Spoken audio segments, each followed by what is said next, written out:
Balimao, très urgent et très bonne nouvelle. Alhamdulillah, Malion, ala saga sogo premier ministre Choguel nana ha billet dimanche 4 décembre 2022.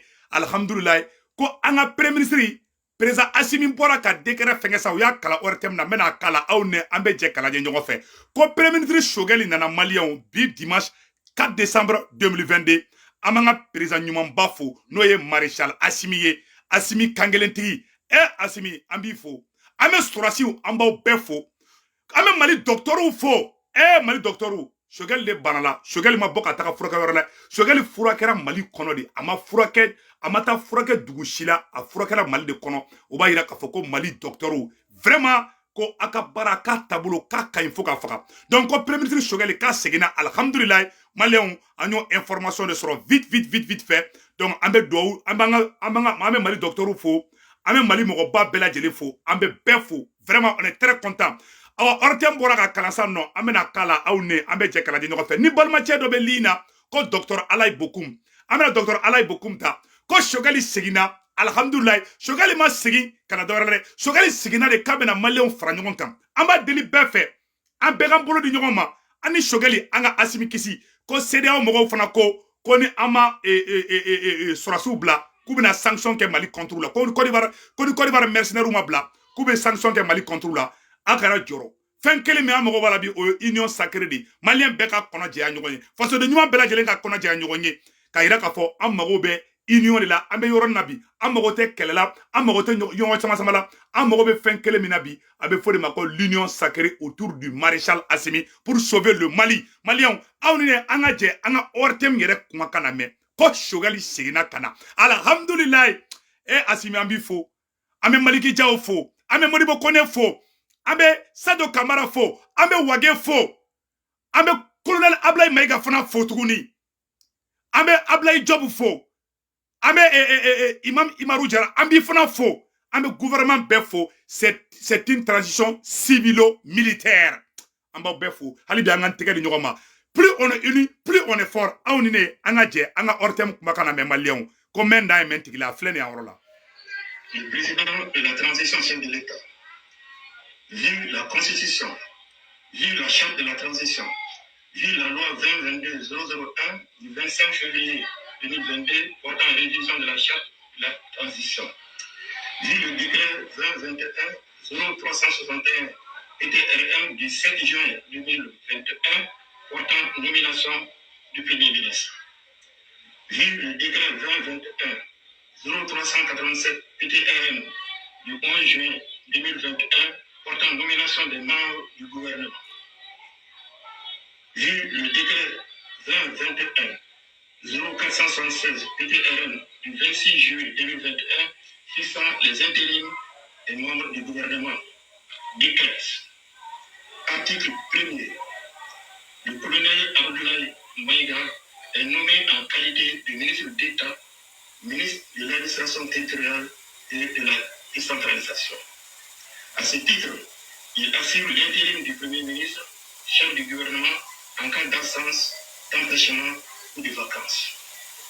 Article 2. Le président décret qui abroge les dispositions du décret 2021-0385 PTRM du 11 juin 2021 portant nomination des membres du gouvernement en ce qui concerne le lieutenant-colonel Abdoulaye Maïga, celle du décret 2021-0467 PTRM du 26 juillet 2021 fixant les intérims des membres du gouvernement en ce qui concerne le ministre de l'administration territoriale et de la décentralisation et celle du décret 2022-0485 PTRM du 21 août 2022 désignant le colonel Abdoulaye Maïga en qualité d'intérimaire du Premier ministre sera enregistré et publié au journal officiel. Bamako, le 4 décembre 2022, le président de la transition chef de l'État, colonel Assimi Goïta. Merci. Malien Obela Djele a Messi Zande. Voilà. Donc, nous Choguel Sigri de Kana. Ko Ablaye Maïga, kono kuye Premier ministre intérimaire, ko Boraï, ne décret de bolé, président de décret bossisa. Ko Ablaye Maïga te Premier ministre yeble ha. Ko Ablaye Maïga taraka place Korola, no ministre d'État, ministre de l'administration territoriale.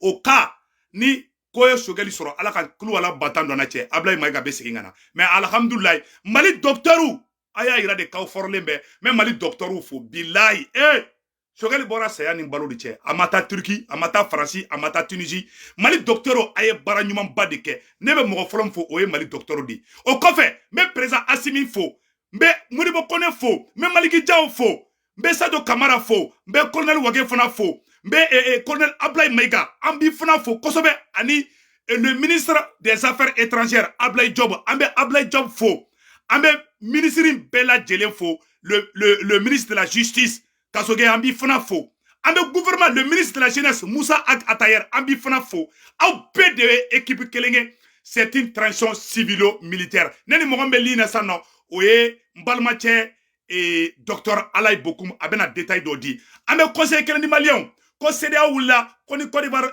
mercenaires ma bila k'u bɛ sanction bi Mali kan maliyɛnw a y'aw da ka sinɔgɔ ko ŋɔmirala mɔ den an bɛ conseil kelen min di Choguel ma ni Choguel nana an b'a ɲini Mali gouvernement bɛɛ lajɛlen fɛ a k'aw tɛgɛ di ɲɔgɔn ma surasi fara civil kan anw de ye fanga in anw de bɛ se ka fanga in bɔ bi menace bɛ fan bɛɛ an ma CEDEAO fana wuli an contre la Faransi b'an contre la CEDEAO b'an contre la an yɛrɛ dama ka fara ɲɔgɔn kan n b'o conseil di hali bi surasiw a ye baara kɛ ni force de changement ye kɛlɛ in ma hali daminɛ fɔlɔ ni politiciens taara aw nɛgɛ k'u bila aw senkɔrɔ k'a fɔ ko a bɛ se ka kɛ tan dɛ non an ka kɛ tan dɛ u b'aw bila erreur la a kana bin politicien ka fɛn kɔnɔ dɛ donc an b'o conseil di aw bɛɛ lajɛlen ma a ye baara kɛ ni force de changement ye en toute sincérité an bɛ sigi kuma in kan en toute sincérité fanga bɛ bin yɔrɔ kelen de la fanga dɛmɛbaga ni ɲinana fanga kɔ dɔrɔn o bɛ i m'a ye sisan CEDEAO wulilen b'a contre la fɛn kelen bɔ jɔn bɛ se ka bɔ bi k'aw défend bi o ye anw force de changement de politiciens minnu b'aw kɛrɛfɛ n'u bɛ lafiya la n'u bɛ ventilateur kɔrɔ walahi u tɛ se k'aw défend anw de b'aw défend makɔrɔ bɛ siran anw de fana ɲɛ donc a ye baara kɛ ni anw ye en toute sincérité allo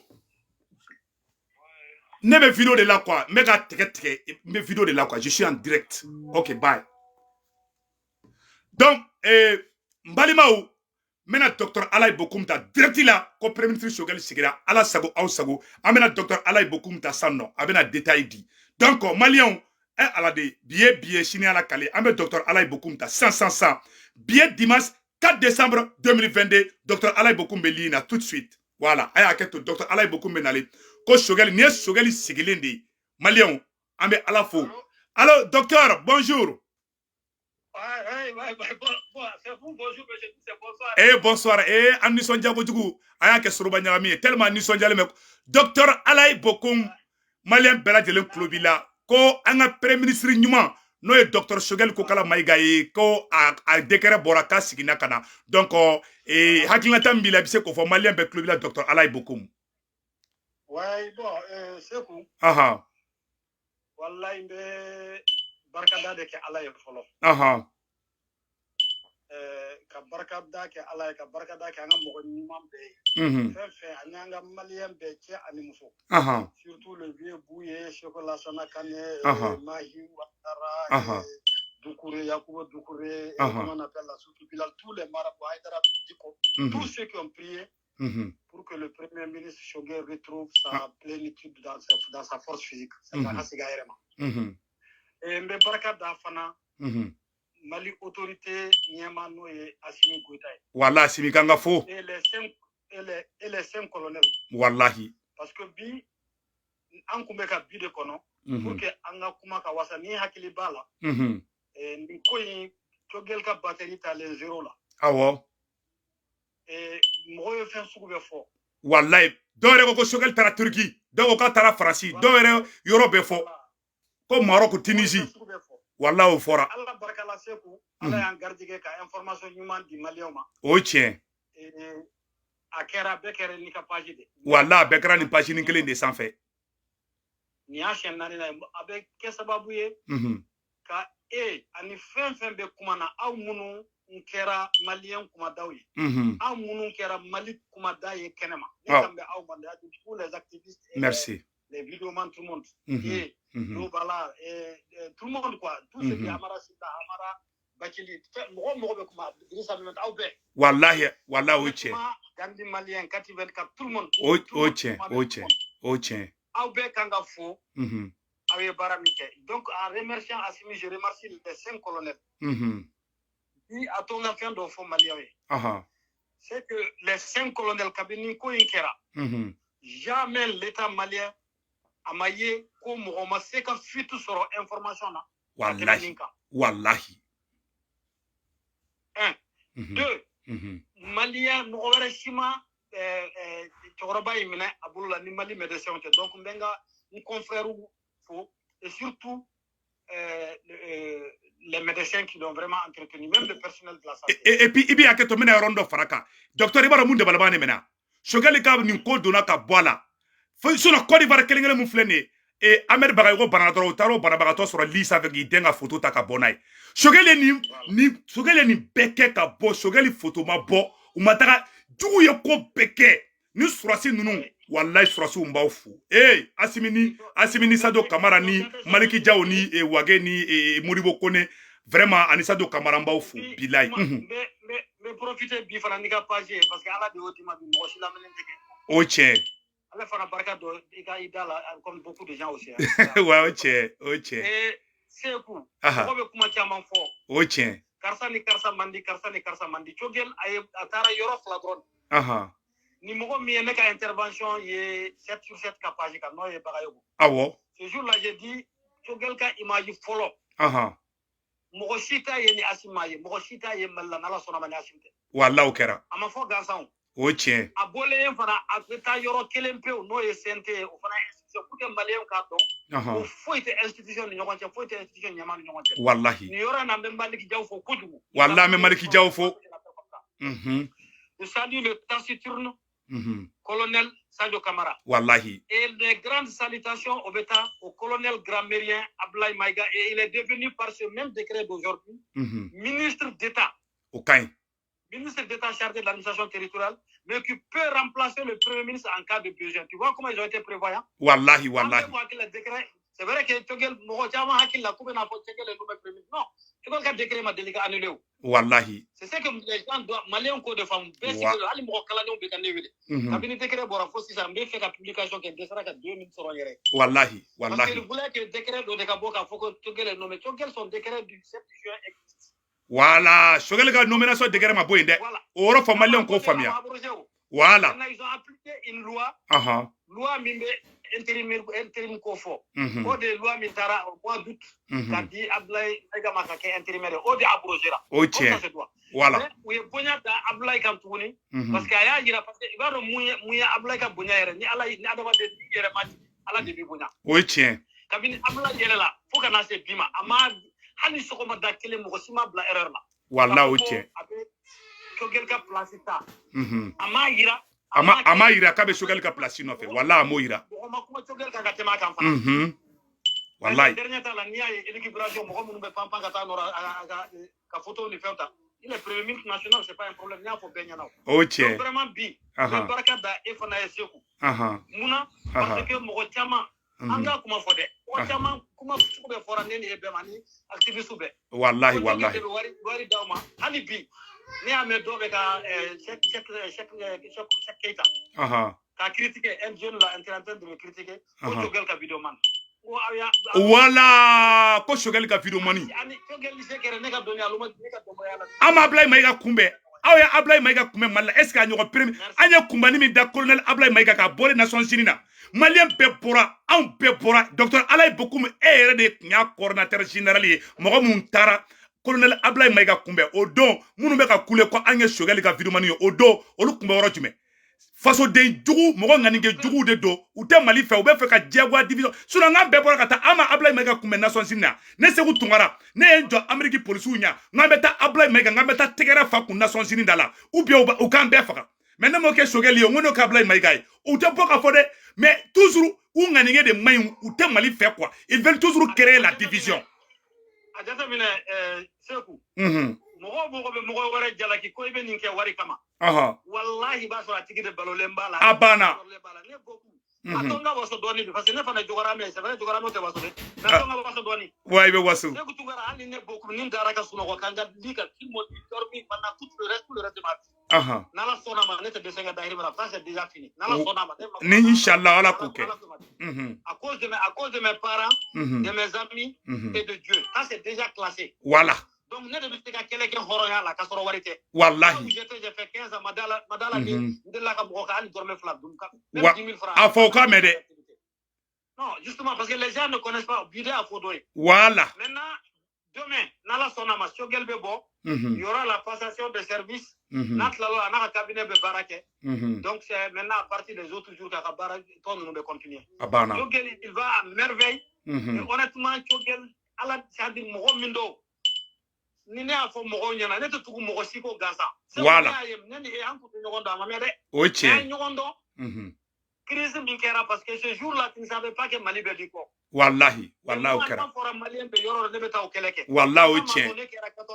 Le 14 coordinateur, moi, je suis là, je suis là, voilà. Ou bien Assim, ou bien X, ou bien Y. Autorité, Ali, Kélé.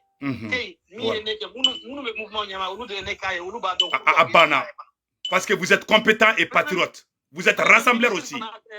Premier ministre Maïga Nato Fana, il y a des gens qui ont voulu faire des petits jeux. Voilà.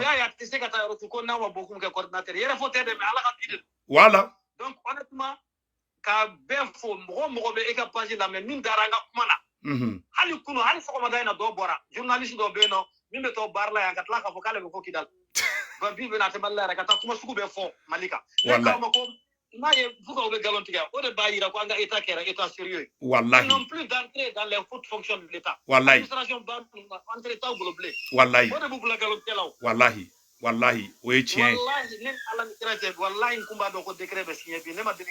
non non c'est vrai il kumba don c'est vrai ne rebo don ne ba don il kumba kala mafana parce que amati asim la ambado asim que non c'est à dire cette histoire de Choguel là Dieu même c'est Dieu qui a voulu qu'à raquette Allah ka c'est à dire malika ko bi beka donc Allah ka ko de do wallahi et ambe asimi fokoyi mais imagine toi Sekou il y a 2 ans est-ce que Choguel ba américain avec Mali premier ministre yewa akuma américain be kai wallahi Asim ba do kan avec Mali président yewa ashi akunta don wallahi ne Allah a décidé que nous nunka beni nyokoye et Dieu merci nous fin que a réussi ni ma réussi ni peuple la ka ko ni mangay ba yosi ko obe siginko oui tiens oui tiens la seule chose qu'on cherche aujourd'hui je sais que tu es en train de développer ça je te félicite. Je voudrais que tous les vidéomans te suivent, c'est-à-dire les forces, les changements qui sont en ça c'est impossible. Merci. Il y a beaucoup de choses qui ne sont pas, voilà. qui ne sont pas dites et qui ne sont pas faites. Voilà. Parce que moi j'ai vu l'autre jour des gens qui se réunissent. Wallahi, faut cabinet alpha clair, faut attendre, faut ibeka clair. Au moro keleo.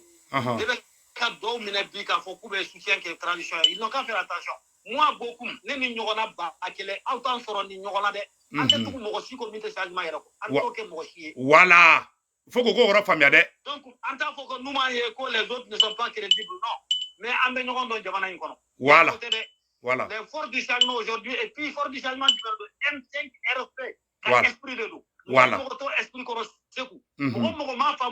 changement c'est M5 ko wallahi billahi ma fam ni mo tara fo ngana ka ba soutenir là je parle au colonel ko mais avec M5 ne duguma ou bien M5 benentala ou bien ko M5 tunendo billahi ma fam M5 c'est comité stratégique de M5 c'est l'esprit l'esprit du changement oui tiens wallahi donc mo ko blo kumbolo là c'est que tout le monde revienne à la raison anga bo mo ko kele la quoi voilà beaucoup de Choguel ka boye Choguel c'est que tu ngare Choguel ka vidéo mari God kalun tiget wallahi nous sira ka finira ou tlena ka finira ke ala kama nie Choguel ka baranyuma fait pour ce ko bien ay ngombe ko de fina Choguel na lem flow be dese kasino iba esa obe kuma odamene sanno uba ese ka foko karsai asimika mo karsai mo langolo de be ni manamana ka fola dongo do antlo korla ala ante lafia ou fait que pour l'Ablaye Maïga ou la que la couga que kuna un colonel grand mairie a nyaka ma ko me ba donc ni tien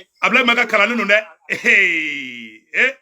ils ont tout fait pour l'induire en erreur a ben ala che ma ama buga fili kono politique de sac là nous te faut qu'on faut sac de voyage kono 240 partis du Mali là ne de combat kono ko ne de bara wallahi ye che pas docteur il y avait même pas 10 partis qui étaient normaux au Mali allez 10 wallahi oui che docteur des sacs là nous te tara para jonka voilà un comité pour que l'autre soit confirmé. Voilà.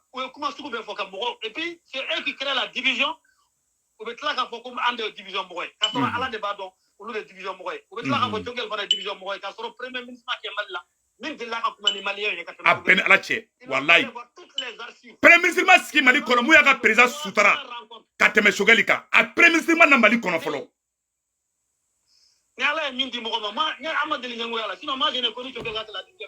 Voilà. Abana, ma befle. Mais avec la Ligue du 5, j'ai compris parce que nous avons un mouvement de la communauté stratégique. Voilà, donc vraiment, mais vraiment.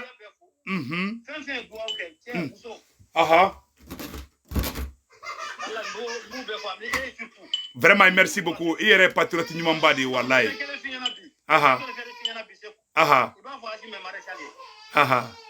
C'est vrai, Bouboula est général, je le reconnais son grade de général, je salue d'ailleurs ce profil pour le saluer. Mais ne fera que maréchal. Eh, c'est vous tout grand maréchal.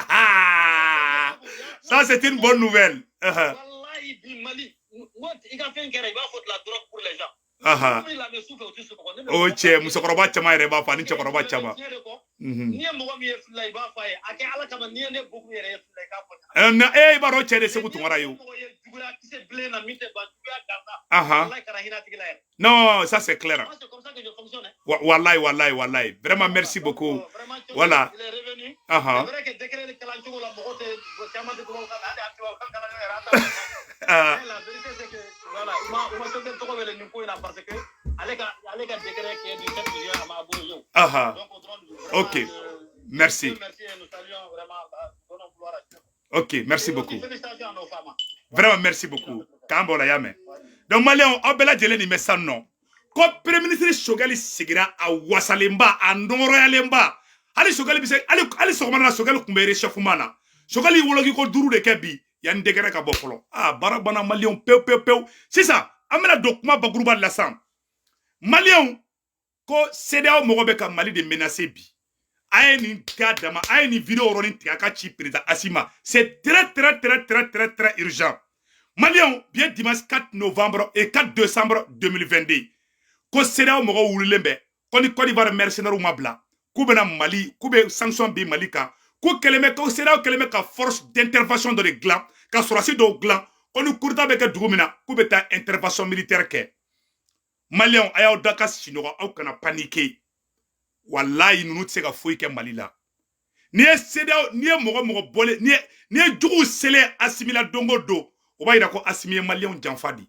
Mais Assimi est malien janfadi. On me conseille que le monde dit Assimi ma. Bi. Côte d'Ivoire bi non fait. Kabi kele Français de beka Côte d'Ivoire bla. Français de beka CEDEAO bla kabi kele. Assimi. John de beka sauvé bi. John de beka RFI ban. John RFI ka ko ban peu. Oye Aoundi.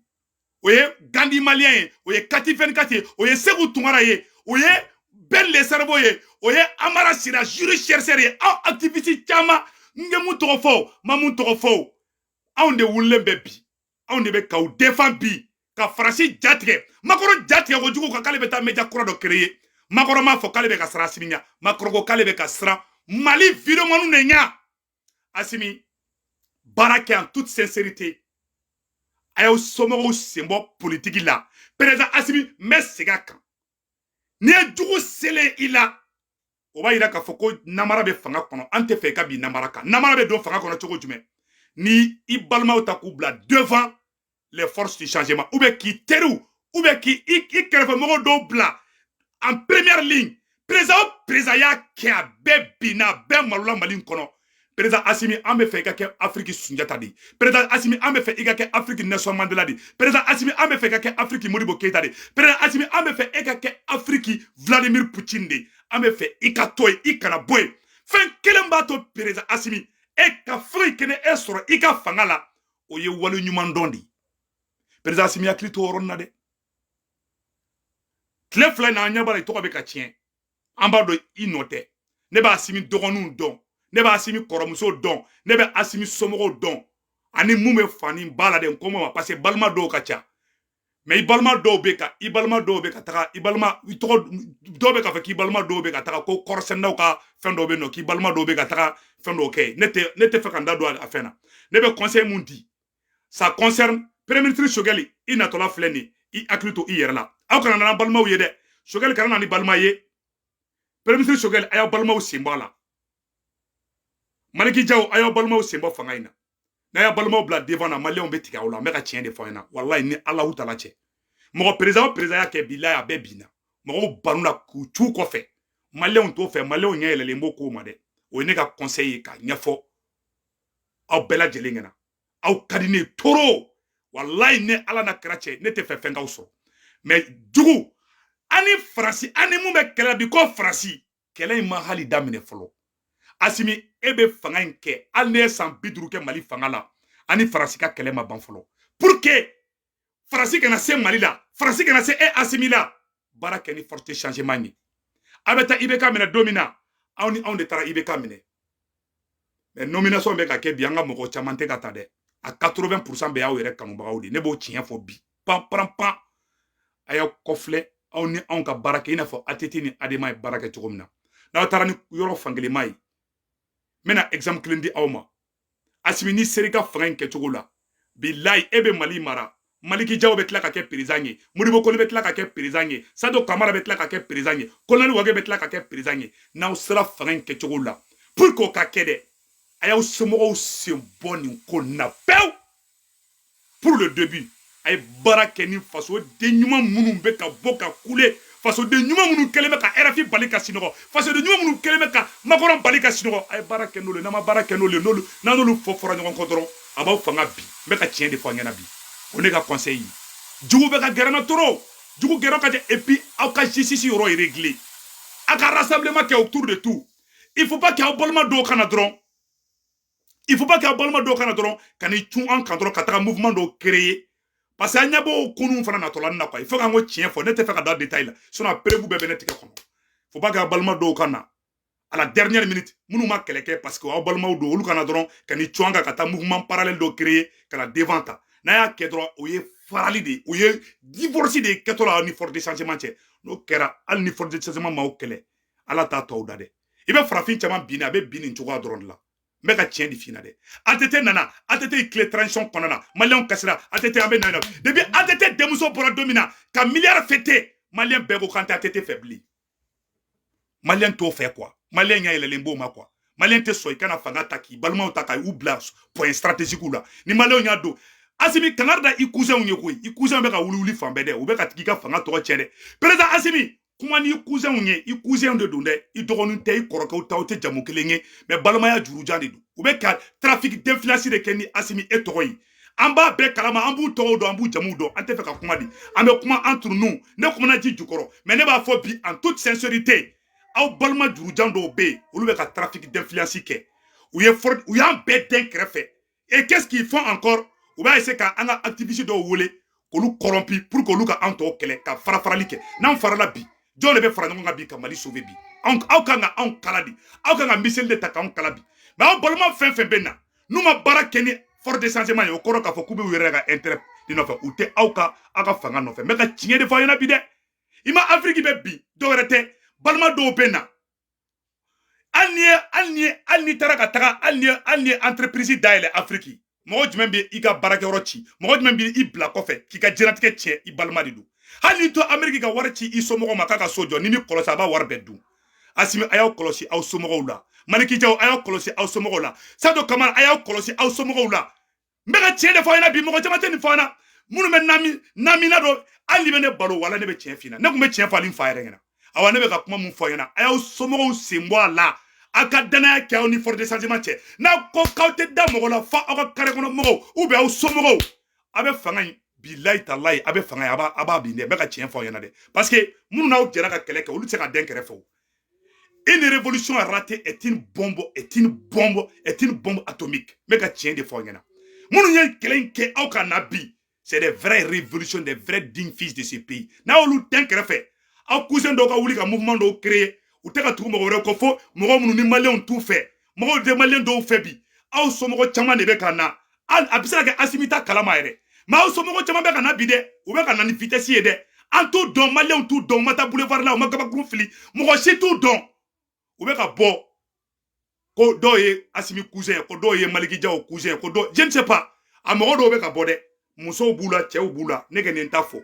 n'ama billahi n'ama fɛrɛ sigi na a bɛ Mali ci a b'an ka révolution bɛɛ tiɲɛ sisan mɔgɔ caman tɛ nin fɔ ɲɛna dɛ minnu bɛ dɔrɔmɛ 2 ni 3 minɛ k'i kɛ sew olu tɛ kuma nin yɔrɔnin na pour que CEDEAO kana se an na a y'aw somɔgɔw sen bɔ affaire la pewu a ka baara kɛ ni fort de changement ye n'aw somɔgɔw bɛ baara kɛ o ni fort de changement ka jɛ ka baara kɛ mais aw somɔgɔw dɔ ka bɔ k'olu bɛ t'u dama force dɔ créer ka taga parce qu'ils ont accès à tout mɔgɔw sigilen bɛ mɔgɔw ɲɛ b'aw la ko n bɛ ka tiɲɛ de fɔ ɲɛna dɛ Karim Keita de IBK ka fanga bi awa n'an ma baara kɛ avec en toute sincérité hali n'a ye maliyɛn bɛɛ bila so kelen maliyɛn kelen en tant que u ɲɛ b'a la aw somɔgɔw dɔw de bɛ sanfɛ bilayi a kɛlɛ bɛ tila ka wuli tuguni n bɛ ka tiɲɛ de fɔ ɲɛna koyi fanga ye un pouvoir civilo militaire o ye ne ka conseil ko fɔ président Assimi ɲɛna président Assimi bilahi i tɔgɔ bɛ ka tiɲɛ k'i tɛnɛmuso dɔw ye ministre ye dɛ k'i bɛ ka fɛ ka ko ministre dɔw kan ka bɔ yen ko Assimi cousin dɔw kan ka na ministeriya la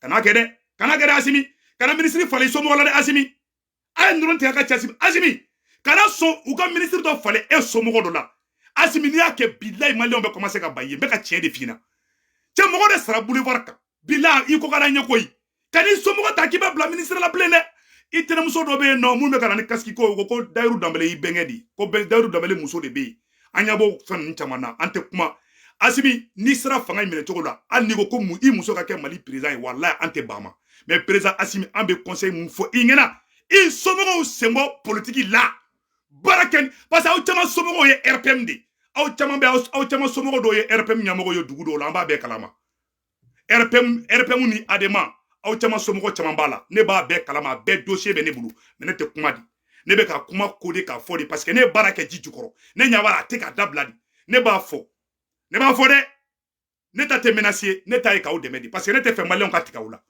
Karim Keita kunkolo c'est à dire n'i bɛ fɛ mɔgɔ k'i bonya dɔrɔn i ka fanga kɔnɔna na mɔgɔ kana i ni minnu ye kɛlɛ kɛ cɛ olu bila devant na sa n'aw n'a ma da ɲɔgɔn na a kuma fanga bɛ se ka mara cogo jumɛn mɔgɔ ka danaya kɛ k'i somɔgɔw dɔrɔn ye ne t'a conseil de dɛ ne t'a conseil de a y'aw somɔgɔw sen bɔ transition in na dɛ n'a taara ka taa ministre dɔw falen aw cousinw na a cousin dɔw bɛ yen fana olu bɛ ka wuli ka taa mouvement dɔw créer parce que an bɛɛ somɔgɔ ye Adema dɔw ye ne fa wolo dɔgɔnin fa kelen ba kelen Adema de don ne yɛrɛ ba a bɛ fɛnkɛ fɛ hali sini ne ba tun bɛ IBK fɛ fo ka taa IBK bin don min na ne ba tun bɛ IBK fɛ mais ne kɛra fanga ye ni ne kɛ président ye hali ne tɛ conseil ta n ba kɛrɛfɛ n'an bɛ Mali mara parce que an ka tilataw tɛ kelen ye o c'est à dire an ka baara kɛ ni jamana ta ye an kana somɔgɔ ko don a la n'i y'a ye Afrique bɛ bi n'i y'a ye an ka révolution caman tɛ taa ɲɛfɛ ni mun ye fanga sɔrɔ dɔrɔn o harabatɔ de bɛ taga a dɔgɔnin dɔ sɔrɔ yɔrɔw la u pressé don IBK nana dɔrɔn o harabatɔ taara fɛn bɛɛ ta ka di Karim Keita ma ka na ni Karim ka gɛrɛnnadenw ye u sɔrɔ fan bɛɛ dimina RPM dimina bɛɛ dimina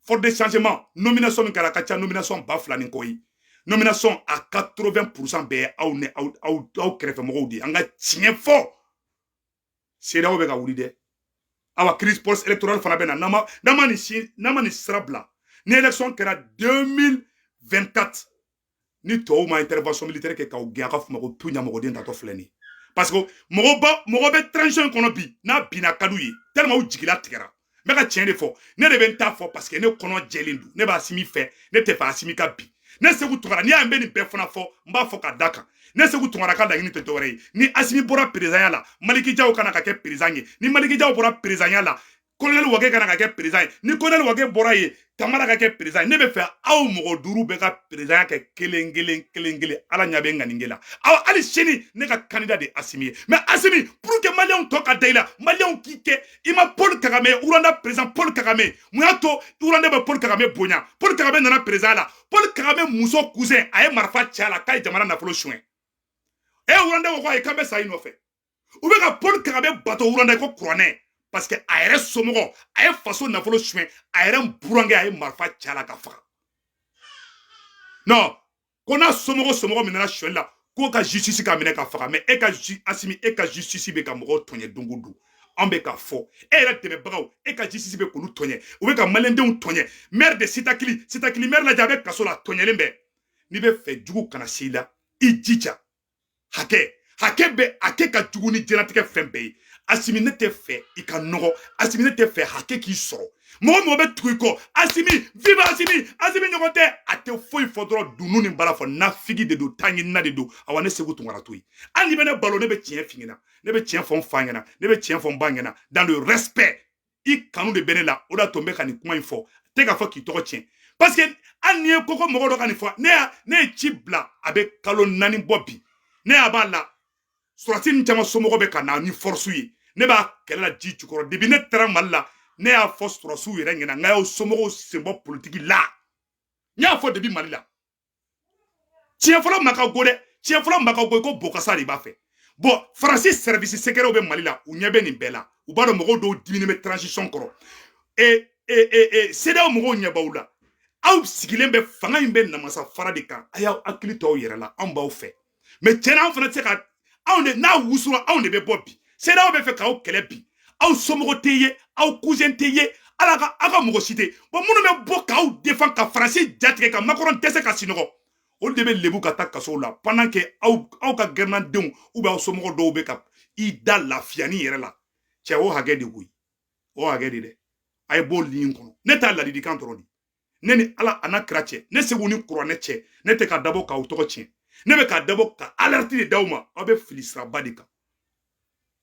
e révolution kera ka munu tuka sokona na obe u lafialimba o de be ka here sorobi munu yere wula ka kele yere ke hali shini u tonyelembe ali shini adobe ka takasula ali shini adobe ka humilier Assimi hake de be fanga chaman bi CEDEAO bi no fe bi CEDEAO be fe ki boy bi France be fe ki boy bi autant fana bi no fe bi autant oye France Amérique et Allemagne Angleterre olu ma deli ka wuli président no fe Afrique ku desera la Assimi an be fe o ka dese eladi an be fe Assimi e ka ke tareku de Mali kono an be fe Assimi e ka ke Afrique massacre an be fe Assimi e ka ke Afrique sunjata di an te fe e ka bi i kadawnye mais président ani mo jariye ni ya be ka fendo ke mu be ke hake ka sama ka ka fanga la gushi ka ka fanga jasi ibe boy bo tien fana hali barakede na be anga sokono ni ne nyabe ndogonuna ou be ne yabe nkoromso la ou be ne yabe ali ngere bala abe ka kodo ke barakede na ne ba wuli ka fana ga dabla o ne ka vike chugudi peut-être sura si chaba be dimi se mutu kala tara aya simita ne ma simita nya simi sauver ala ba do Assimi bene kanuna a kanu mene kerla.